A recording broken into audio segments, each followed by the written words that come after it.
Amém. Cumprimento a igreja com a paz do Senhor Jesus. É muito bom quando nós estamos assim, que nós ficamos mais aconchegantes, né? A igreja só veio aqueles que querem a bênção mesmo, né? Brincadeira, porque eu sei que tem bastante irmãos aí que estão gripados, né? Por isso que não vieram. Bem, privilégio muito grande falar com vocês hoje sobre a palavra de Deus. Eu queria que nós, sem muita demora, pudéssemos abrir as nossas Bíblias lá no Evangelho, segundo escreveu João, no capítulo de número 20. Nós vamos ler aí uma boa porção de versículos, mas eu acredito que seja muito interessante nós aproveitarmos esses versos. Evangelho de João, capítulo de número 20.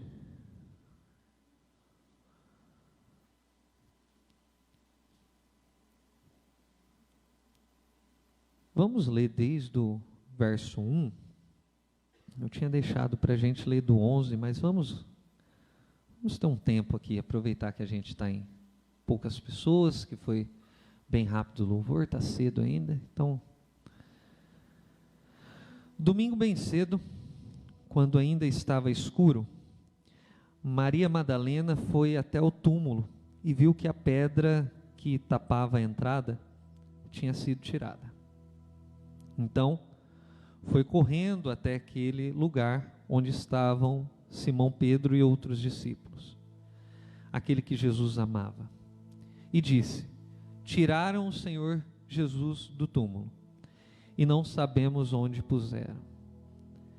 Então Pedro e o outro discípulo, o discípulo amado no caso, foram até o túmulo. Os dois saíram correndo juntos, mas o outro correu mais depressa do que Pedro e chegou primeiro, né? Provavelmente esses discípulos eram Pedro e João. João era mais novo que Pedro, tanto que João vai escrever o Apocalipse com 90 e poucos anos na ilha de Patmos. Pedro já havia sido morto, então João era mais novo. Você vê que a juventude faz a diferença, né? Chegou na frente, saíram junto, mas João chegou na frente lá. E aí diz que esse discípulo então chegou primeiro.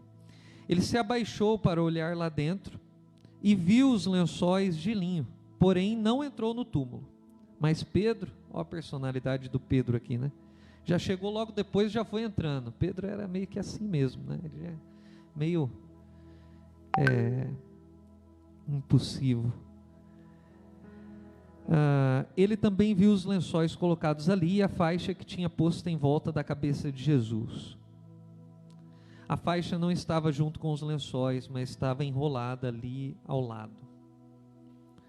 Aí o outro discípulo, que havia chegado primeiro, também entrou no túmulo. Ele viu e creu. Então João tem um outro débito aí em sua conta, né? Que João é o primeiro a crer na ressurreição de Jesus, de todos os discípulos.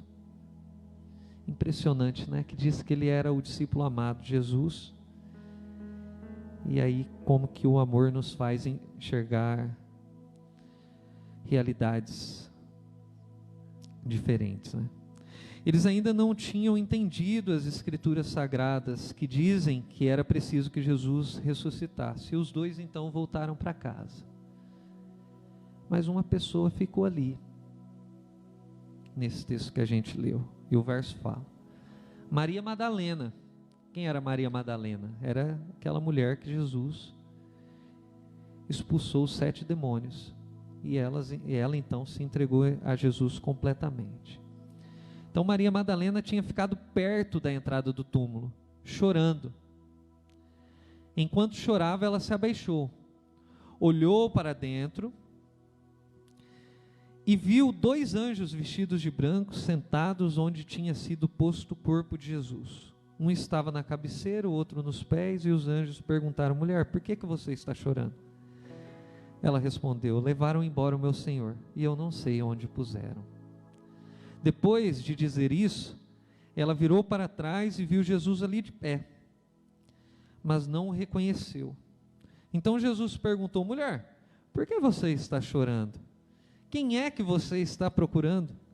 Ela pensou que ele era o jardineiro, e por isso respondeu: se o Senhor o tirou daqui, diga onde colocou e eu irei buscá-lo. Então Jesus disse: Maria. Ela virou e respondeu em hebraico: Rabone. Essa palavra quer dizer mestre. Também há um débito aqui, ou melhor, há um crédito, né, para Maria aqui, porque Maria foi a primeira a ver Jesus depois da ressurreição. Essa mulher, o texto bíblico diz que muito amava Jesus. João era o discípulo a quem Jesus muito amava. Agora vamos lá para o verso 19.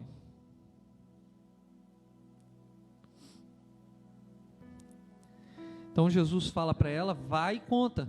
O Pedro e João foram embora, mas agora você corre atrás dele e conta que eu ressuscitei. Naquele mesmo domingo à tarde, os discípulos de Jesus estavam reunidos de portas trancadas, com medo dos líderes judeus. Então Jesus chegou, ficou no meio deles e disse: que a paz esteja com vocês. Em seguida lhes mostrou as suas mãos e o seu lado, e eles ficaram muito alegres ao verem o Senhor. Então Jesus disse de novo: que a paz esteja com vocês. Assim como o Pai me enviou, eu também envio vocês. Depois disso, soprou sobre eles e disse: recebam o Espírito Santo. Se vocês perdoarem os pecados de alguém, esses pecados são perdoados. Mas se não perdoarem, eles não são perdoados. Acontece que Tomé, um dos discípulos que era chamado de o gêmeo, não estava com eles quando Jesus chegou. Então os outros discípulos disseram a Tomé: nós vimos o Senhor. Ele respondeu: se eu não vir o sinal dos pregos nas mãos dele, e não tocar ali com o dedo, e também se não puser a minha mão do lado dele, eu não vou crer. Uma semana depois, os discípulos de Jesus estavam outra vez reunidos ali, com as portas trancadas, e Tomé estava com eles. Jesus chegou, ficou no meio deles e disse: que a paz esteja com vocês. Em seguida disse Tomé a Tomé: veja as minhas mãos, e ponha o seu dedo nelas. Estenda a mão e ponha no meu lado. Pare de duvidar e creia. Então Tomé exclamou: meu Senhor e meu Deus. Amém? Eu fiquei pensando sobre uma palavra para trazer para a igreja hoje, e essa palavra de alguma maneira parou no meu coração, porque o mundo que nós vivemos hoje não deixa espaço para dores, não deixa espaço para o sofrimento. As mensagens que estão em voga hoje são mensagens, via de regra, de vitória, mensagens de conquistas, e por isso nós construímos uma geração de adolescentes, jovens, que não conseguem lidar com as dores, com as perdas, com as faltas. Você já parou para pensar na dificuldade que eu e você, ou pelo menos eu digo por mim, a dificuldade que nós temos de lidar com o luto. Eu olho para o meu pai e olho para mim e eu falo, meu pai está muito mais preparado para lidar com o luto do que eu. Parece que a nossa geração não tem facilidade de lidar com fracassos, com dificuldades, né? Os pais hoje, cada vez mais, criam os filhos para não terem sofrimentos. Criam dentro de uma proteção excessiva. Não querem que as crianças ralem os seus joelhos, né?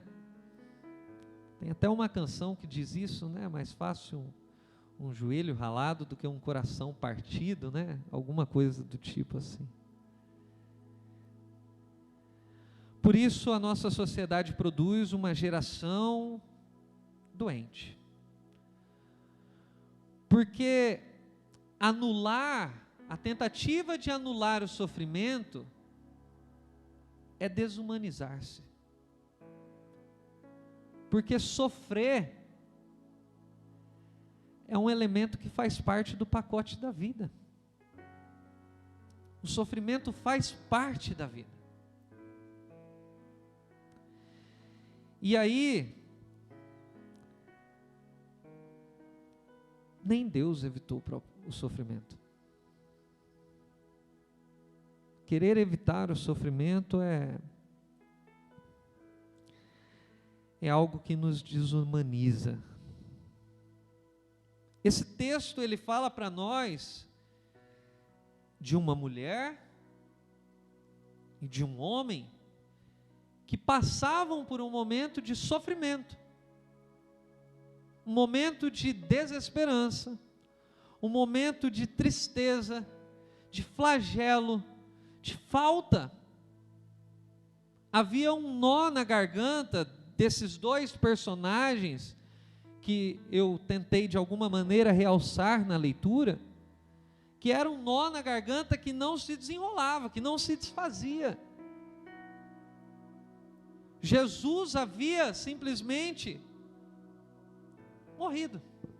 Tudo aquilo que eles colocaram a esperança deles, que eles pensaram que iria mudar a vida deles, que eles achavam que iria dar um upgrade na história de Israel, que ia fazer com que as realidades de sofrimento, de exploração, pudesse ser superada, foi embora. E eles ficaram então aflitos.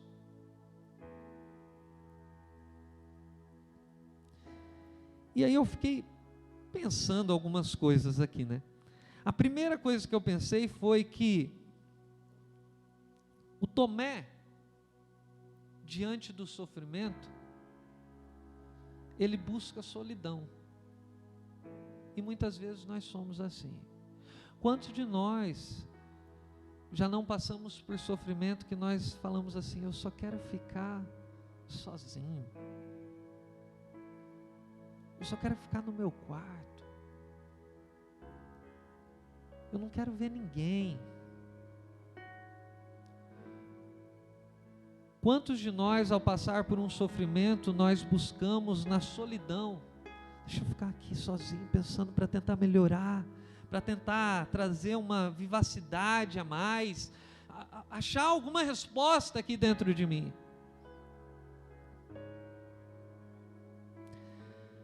E a verdade é que nem sempre nós damos contas de enfrentar os dilemas da vida sozinho. A verdade é que nós não somos super-heróis. Que os nossos tetos são de vidros. E que a solidão não é o melhor caminho. O texto diz que Tomé não estava na comunidade. E eu fiquei pensando, Dora, quantas coisas nós perdemos quando nós não estamos na comunidade? Quantas coisas nós perdemos quando nós não participamos dos cultos, não participamos da mesa do Senhor, não participamos de um ministério, não comungamos. Quantas coisas nós perdemos? Mas por outro lado, se a resposta muitas vezes para os nossos problemas e para os nossos dilemas não está em nós, na nossa força, é verdade também que a Maria ela tem uma atitude diferente, porque ela chega diante do túmulo, ela não vê o corpo de Jesus lá, ela sofre com aquilo, e o que ela faz? Ela vai para a comunidade, ela sai correndo para buscar, nesse caso, o Pedro e o João.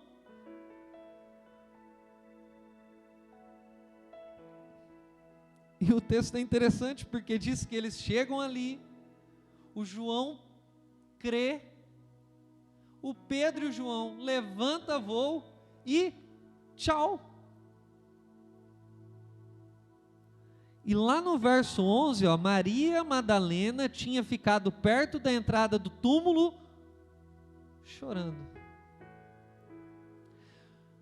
Porque também existem problemas e dilemas que nós enfrentamos na nossa vida, que nem mesmo as pessoas que nós mais confiamos serão capazes de dar respostas.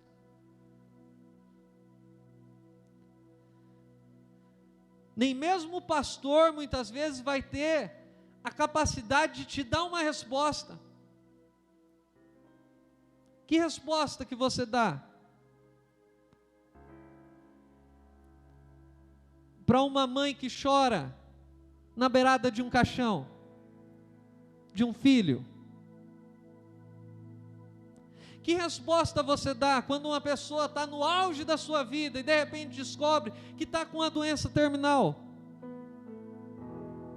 Que resposta nós podemos dar quando uma bala perdida atinge uma criança? Existem dilemas da vida,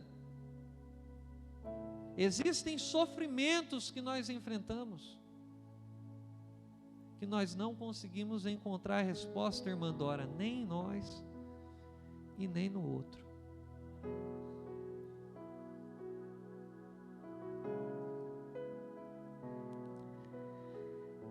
Mas é interessante isso, porque o Tomé busca a resposta na solidão e em si mesmo, não encontra. A Maria busca a resposta do seu problema, do seu dilema, do seu sofrimento nos outros, não encontra.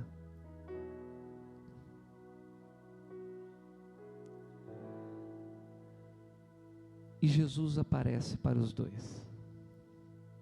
E aqui é interessantíssimo, né? Porque o texto da Maria vai dizer que ela achou que era um jardineiro. Era muito comum nos cemitérios do mundo antigo ter um jardim e ser cultivado esse jardim. Todo jardim, ele é um centro. Todo jardim é um centro. A gente reproduz isso. Todo jardim é a tentativa de construção de um paraíso. Você já reparou como que nós valorizamos os centros? Você está lá na sala da sua casa, você coloca um tapete. Você coloca onde o tapete? No centro. Você tem uma mesa de jantar, você coloca onde a mesa? No centro. Nós valorizamos o centro. E Jesus aparece no jardim. Jesus aparece no centro. Não só para Maria Madalena. Mas o texto diz que, estando com as portas trancadas, Jesus aparece onde? Na comunidade onde Tomé está? No meio deles. como dizendo: existem problemas na sua e na minha vida, existem sofrimentos que eu e você podemos enfrentar, que nós não encontraremos resposta em nós mesmos, não encontraremos resposta no mundo e nas outras pessoas, mas nós continuaremos ouvindo da boca do nosso Mestre que haverá um tempo de paz, mesmo em meio ao sofrimento, mesmo em meio à dor, à angústia, ao choro. Haverá um Deus que abre a sua boca e dispara sobre nós uma mensagem dizendo: a paz seja convosco. Não é uma paz movida pelas circunstâncias, não é uma paz movida pela situação, não é uma paz movida pelo contra-cheque, pela conta bancária, pelas posses, pelo carro, pela empresa. É uma paz que excede todo o entendimento. Jesus aparece no meio para dizer: eu sou o centro da sua vida, o centro gravitacional da sua história, o centro da sua família, o centro da sua casa, o centro dos seus sonhos. Jesus é o centro.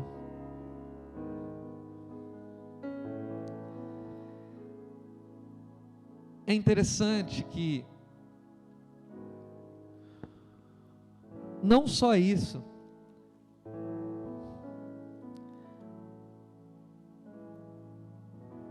eu fico me perguntando uma coisa aqui: onde que essa mulher foi?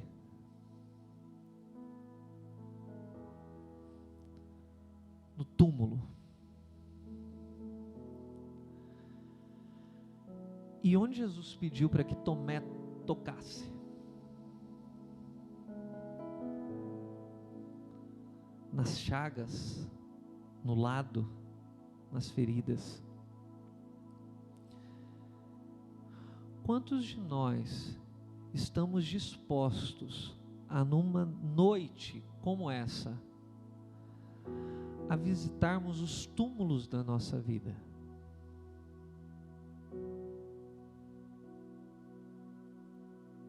A visitar as nossas dores mais íntimas, as feridas abertas,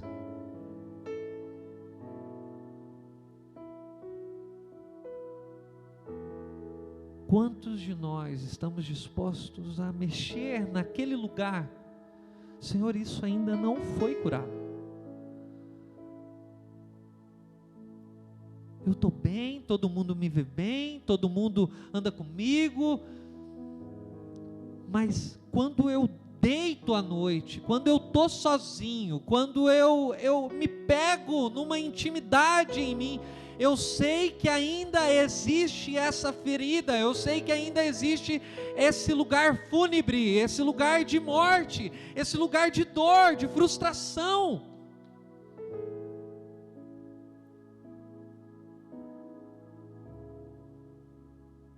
Essa mulher vai até a tumba.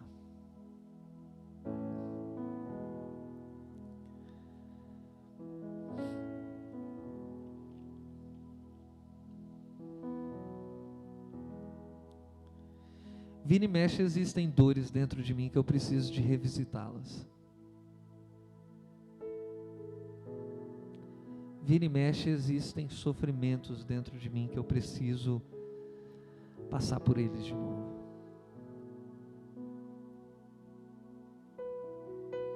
E entrar neles. Porque é só lá dentro. É só lá dentro desse lugar de sofrimento que eu vou conseguir olhar e ver uma mensagem que está dita assim: Ele não está mais aqui, Ele ressuscitou.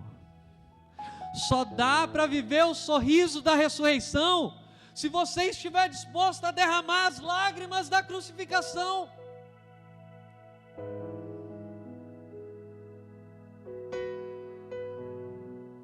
O cristianismo é a única religião que prega o sofrimento, e no meio do sofrimento prega paz e alegria. É a única.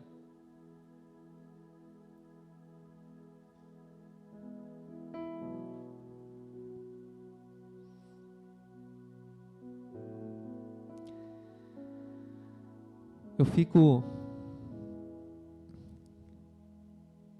extasiado com esse texto, porque é um convite de Jesus para nós. Eu vou caminhar para o final, que eu queria cantar aquela primeira canção que a gente cantou aqui. Queria cantar essa canção antes da gente voltar para casa. Mas olha só, antes disso, Jesus olha para Tomé e faz um convite para Tomé. E esse é o convite do Evangelho. Esse é o convite do Evangelho. Que Jesus olha para Tomé e diz: toca as feridas, Tomé. E para mim, assim, o dia que essa ficha caiu, esse insight veio, eu fiquei extasiado, porque é Deus dizendo: toca as minhas feridas. E eu fiquei me perguntando: o que são as feridas de Deus? Quais são as feridas de Deus?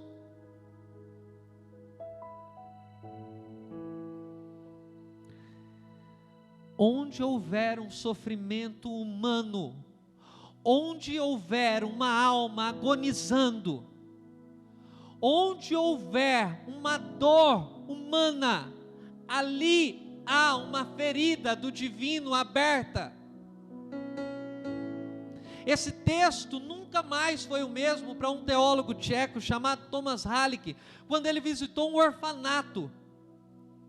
E ele viu um quadro pintado por um grande artista, que era o quadro de Tomé tocando as feridas de Deus.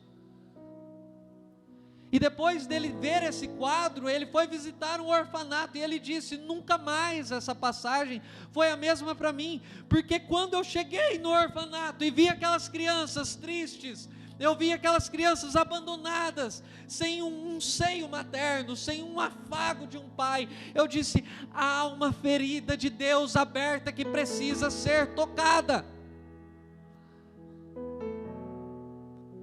Se há alguém com fome nessa cidade, há uma ferida de Deus aberta. Se há uma falta de atendimento por causa de corrupções, e pessoas morrendo em leito de hospital, porque o dinheiro é desviado, há uma ferida de Deus aberta.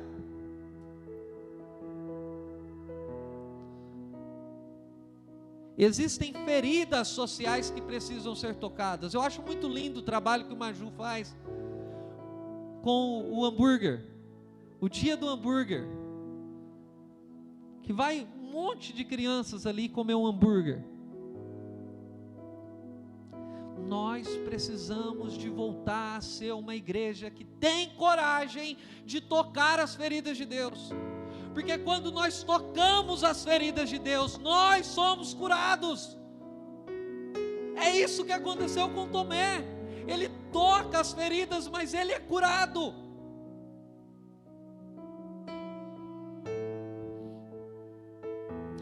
Existem feridas sociais que precisam ser tocadas.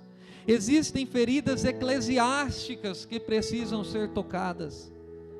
A igreja evangélica hoje no Brasil é uma igreja que precisa ser tocada novamente.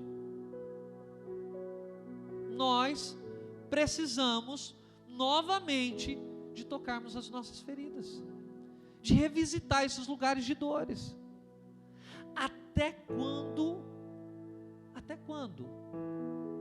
o evangelho que será pregado será esse evangelho mentiroso da televisão, que não é a realidade do cristianismo, que não é a realidade das Escrituras.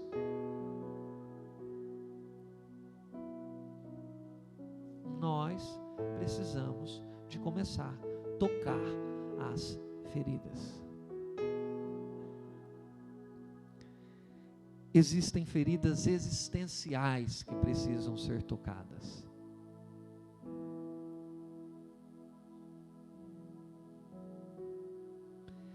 Existem pessoas que têm uma dificuldade imensa para acordar de manhã.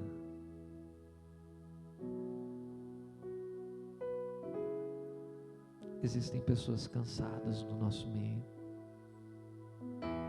aflitas.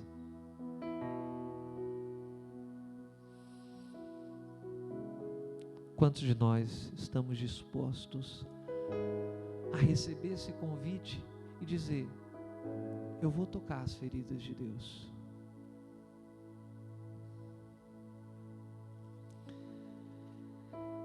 E para encerrar, em meio ao sofrimento, vai comigo lá no verso 22.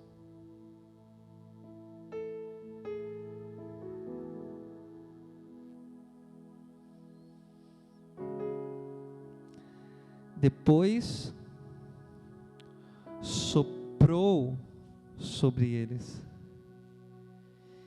e disse: recebam o Espírito Santo. A palavra aqui, soprou, é o mesmo termo de Gênesis, quando ele sopra nas narinas do homem e traz vida. É o mesmo termo utilizado em Ezequiel, diante do vale de ossos secos, que vem o vento do sul, do norte, do leste, oeste, dos quatro cantos, e revigora, e traz poder, e traz vida, porque essa é a grande mensagem de Jesus para a minha e para a sua vida hoje. Nós iremos sofrer, nós passaremos por dificuldade, sim, nós teremos os nossos conflitos, sejam eles sociais, sejam eles existenciais, com certeza, mas há uma questão aqui que precisa de ser revelada no texto, que é a seguinte: a mensagem do Evangelho é o imperativo da vida vencendo a morte, e ele sopra sobre eles, no meio da sua dificuldade, no meio da sua provação, no meio do seu desânimo, no meio da depressão. Eu venho nessa noite dizer: sinta o sopro do Espírito Santo sobre a sua casa, sobre o seu coração, sobre as suas emoções, sobre a sua vida.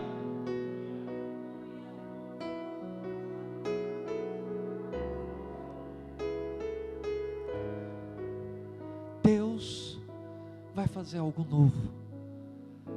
Há uma segunda criação, Rogério. Ele está criando de novo. Ele está dizendo: eu vou fazer de novo. É o nascimento da igreja, gente. Esse texto é o nascimento da igreja. Eu vou fazer de novo. Eu vou abalar esse mundo. Com o quê? Com alguns homens e mulheres que estiverem dispostos a tocar as minhas feridas, que estiverem dispostos a visitar os túmulos, que estiverem dispostos a me ver no centro das suas vidas. O grupo de louvor pode vir aqui para a gente cantar essa canção?